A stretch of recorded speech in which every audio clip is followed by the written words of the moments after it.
Good morning class. In this video I would be covering the topics which I have left in the chapter on amalgamation. We have till now covered amalgamation in the nature of merger and amalgamation in the nature of purchase. So we are left with absorption, and in absorption basically when one existing company takes over the business of another existing company, we say it is absorption. Like in this example, as you can see, A plus B can be A or it can be B. If A takes over B, A is the new company which is taking over B, and if B takes over A, B is the company which absorbs the existing company A. The main difference between absorption and amalgamation is that in amalgamation we say A plus B is C or A plus B is D. So there is a creation of a new company C or D. But in absorption there is no creation of a new company, only one of the companies goes into liquidation, as you can see from the example. Now in absorption you can be using the terminology same as amalgamation, like say vendor, transferor or absorbed would be nothing but the seller, or you can say vendee, transferee or absorbing, which we call as purchaser. Now absorption in the nature of merger and purchase, absorption can also be defined, differentiated between, can be categorized as merger, absorption in the nature of merger, or absorption in the nature of purchase, just like you do in amalgamation. And the treatment is almost same as per the AS14. Now there can be some special issues which you may have to deal with in the case of absorption. Like one is intercompany transactions. Now this is basically not there in your syllabus. This whole topic is basically revolving around intercompany owings and intercompany stock being exchanged. Now if by chance you get a point on intercompany owings, you just have to simply credit what the things which you have debited earlier and debit the things which you have credited earlier. So basically if there is a bills payable and bills receivable in between A and B, sorry, this is amalgamation. If there is a intercompany owings between A and B and A is being absorbed by B, so the bills payable would just get debited and bills receivable which you earlier debited will now get credited. This will cancel out the two things in the two companies' balance sheet. So this is basically eliminate the intercompany transactions in the post absorption balance sheet. Stock you can totally leave. Now coming to the second thing, there can be a payment of dividend involved before absorption in both the transferor and the transferee's case. Now if the dividend is to be paid to the shareholders, we say your P&L appropriation account or surplus account to bank account is the entry, or if you go for a long entry, in that case you say dividend payable to bank and P&L to dividend payable. Now these can be done both in the case of transferor and the transferee. Secondly, if there is a proposed dividend, you can see a proposed dividend in the balance sheet. In that case, you have already, this indicates proposed dividend account has already been created, which means your P&L is already reduced. So you just have to now make the payment, proposed dividend to bank. Now, there are certain rules which you must understand. It might just be possible that if you are paying dividend to equity shareholders, then there may be an automatic requirement of payment to the payment of dividend to the preference shareholders. You have to be careful in understanding whether there is a category of preference shareholders in the balance sheet or not. So if dividend is being paid to the equity shareholders, you have to understand that it might have to also be paid to the preference shareholders. Now, if there is dividend to be paid by the transferor company, then your surplus account and your cash account will be decreased, of course, by the dividend amount,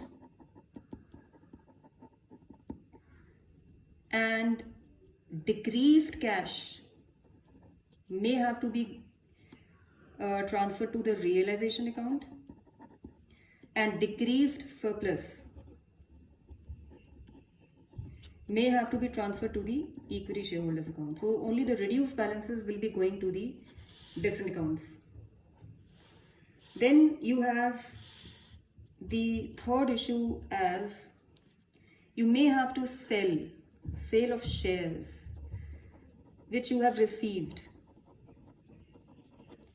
as your purchase consideration. That is, we are talking in transferor company's account. So if you are getting an equity shares of transferor company, then equity shareholders of the transferor company may request the liquidator to sell some shares which they have received from the transferee company and then pay them the cash.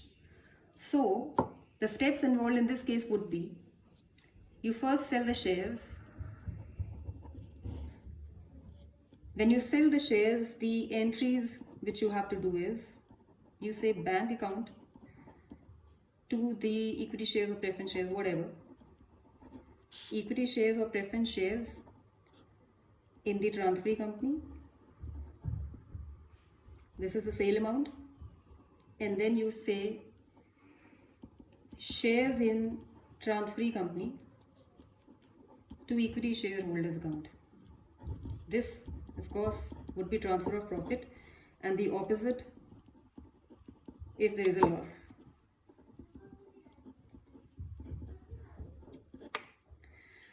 So, or alternatively, you can also transfer the profit or loss directly to the realization account. So the effect will be shown in the equity shareholders account through the indirect channel of realization account. And then the second thing you do is you distribute the remaining shares. You distribute the remaining shares, and when you do this, you say equity shareholders to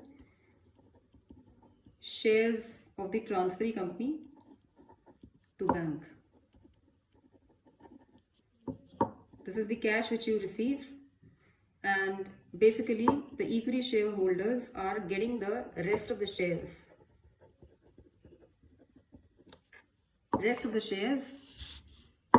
And the balance in cash. This is the entry for this. Now, in addition to this, your fourth thing which needs to be done is your dissenting shareholders.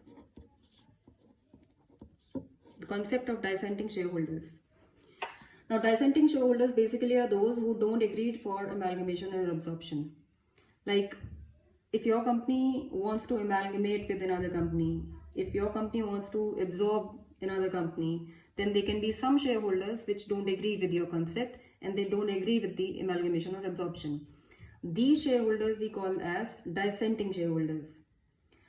Now, there are certain things which you need to understand in relation to dissenting shareholders. When you do the whole of the AS4, when you apply the AS14 provisions at different stages, when you do the practical question, then you have to understand that how to deal with the dissenting shareholders. Now, in the transferor company, basically it is going to have an impact on the transferor company. Like, the first of all, you have to understand that the paid up capital of the dissenting shareholders is transferred to a separate account, and we call this account as dissenting shareholders account. So when you do this entry, you just simply say your when you transfer these shares, when you transfer the paid up capital, you just simply close the share capital and you just create dissenting shareholders account instead of equity shareholders account. Okay, so in addition to this, you have to understand that any premium or any discount which you may have to deal with in settling these dissenting shareholders will have to be transferred to the realization account, just like you do it for preference shareholders account. You have already seen that in the treatment of preference shareholders, whatever the premium or the discount is there, that might have to be that has to be taken care of by the equity shareholders. The hit is to be taken by the equity shareholders. So this you have to understand that in addition to this, the preference shareholders, the equity shareholders will also have to deal with the dissenting shareholders premium or discount. They have to take the hit about that also.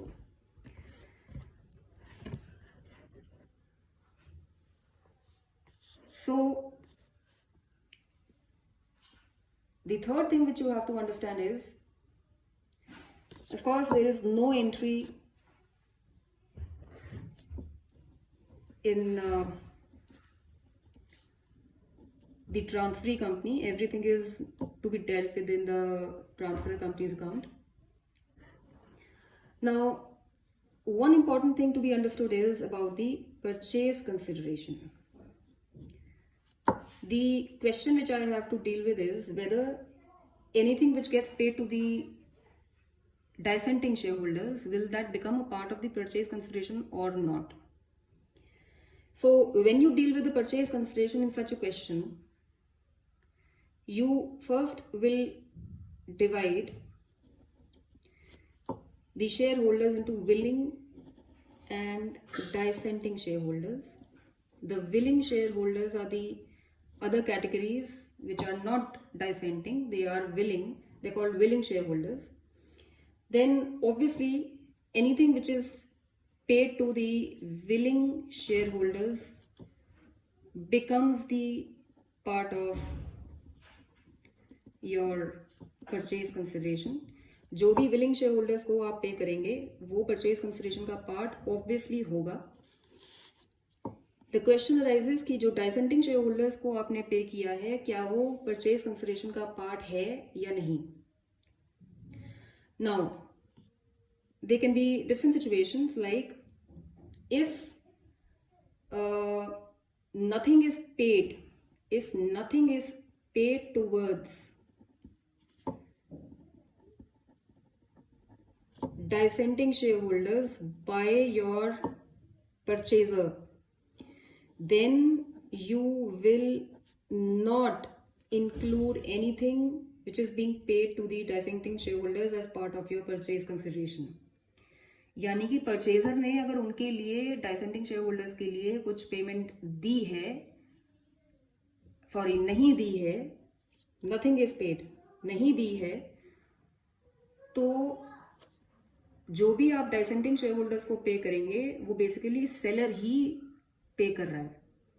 So that is why it will not become part of your purchase consideration. If other situation is there, that is your purchaser is giving something, it is paying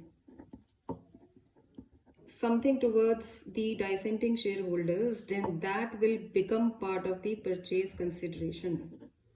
यानी कि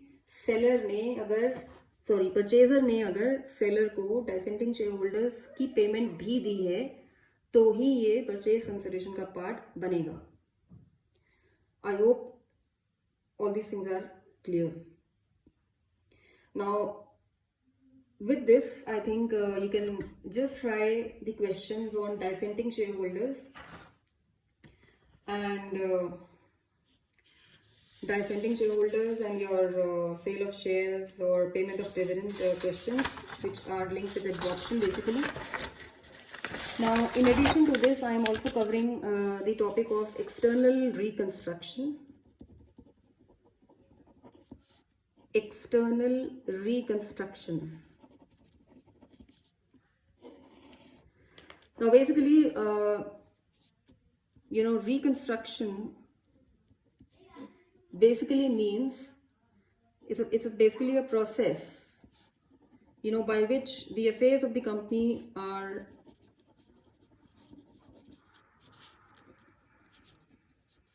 reorganized.